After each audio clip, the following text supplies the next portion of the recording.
संसद में मानसून सत्र में बीते दिन सदन के अंदर उस वक्त भारी हंगामा हो गया जब नेता प्रतिपक्ष राहुल गांधी ने जंतर मंतर पर छात्रों पर लाठीचार्ज और पैलेट गन के इस्तेमाल के लिए गृह मंत्री अमित शाह को सीधे सीधे जिम्मेदार बताया। इस पर सत्ता पक्ष ने आपत्ति जताते हुए राहुल गांधी से माफी मांगने को कहा। इस दौरान भारी हंगामा होता देख समाजवादी पार्टी प्रमुख अखिलेश यादव ने दखल दिया और उनका बचाव करते हुए नजर आए। अब इसे लेकर सपा चीफ अखिलेश यादव ने कहा है कि पैलेट गन का इस्तेमाल किया गया, लोग घायल हुए, आंसू गैस के गोले दागे गए, लाठियों का इस्तेमाल किया गया, कई छात्र जख्मी हुए, बड़ी संख्या में लोगों को अस्पताल ले जाया गया और उनमें से कई को विपक्ष को पता होने से पहले ही छुट्टी देकर घर भेज दिया गया। ये गंभीर सवाल है जिनका जवाब सरकार को देना होगा और सरकार जवाबदेह है क्योंकि पुलिस और जितना भी सुरक्षा एजेंसियां हैं वो गृह मंत्रालय के अधीन काम करती हैं। इसलिए अगर ये कार्रवाई सरकार के आदेश पर नहीं की गई तो किसके आदेश पर ये फैसला हुआ, किसके निर्देश पर उन्हें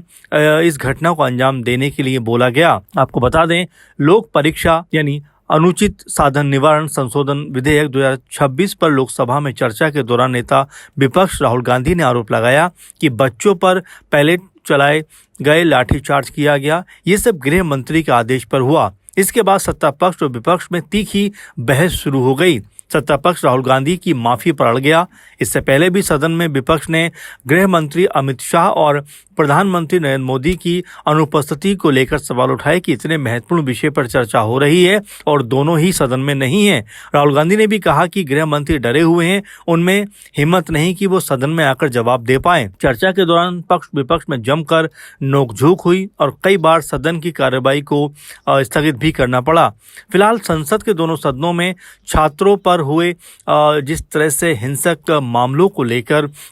लगातार मामला तूल पकड़ता हुआ दिखाई पड़ रहा है क्योंकि राहुल गांधी समेत समूचा विपक्ष ये कह रहा है कि जिस तरह पुलिस ने लाठीचार्ज का किया, जिस तरह से पैलेट गन का इस्तेमाल किया गया, जिस तरह से उनके ऊपर जिस तरह का एक्शन लिया गया, उसके लिए क्या गृह मंत्रालय जिम्मेदार नहीं है। और वहीं अब सत्ता पक्ष की तरफ से कहा जा रहा है कि राहुल गांधी बिना सबूत के तमाम बातों को कहते हुए दिखाई पड़ रहे हैं और इन सब के बीच अखिलेश यादव ने जिस तरीके से राहुल गांधी का बचाव किया है उससे कहीं ना कहीं ऐसा लगता है कि एक बार फिर दोनों का जो गठबंधन को लेकर तमाम अटकलबाजियां चल रही हैं कि क्या उत्तर प्रदेश चुनाव में दोनों अलग अलग राहें अपनाते हुए दिखाई पड़ेंगे, वो भी कहीं ना कहीं यहाँ पर जो तमाम अटकलबाजियां हैं वो उन पर विराम लग सकता है क्योंकि अखिलेश यादव ने खुलकर राहुल गांधी का समर्थन किया है और ये कहा है कि अगर ये सब आदेश गृह मंत्रालय की तरफ से नहीं दिए गए तो आखिर किसके आदेश पर छात्रों के साथ में इस तरह से हिंसा की गई, ये सरकार को बताना पड़ेगा। फिलहाल इस मामले को लेकर संसद में लगातार गतिरोध बना हुआ है और लगातार जो विपक्ष सत्ता पक्ष से ये मांग करता हुआ नजर आ रहा है कि उनको बताना पड़ेगा कि छात्रों के खिलाफ पुलिस की इस कार्रवाई को किसके आदेश पर किया गया।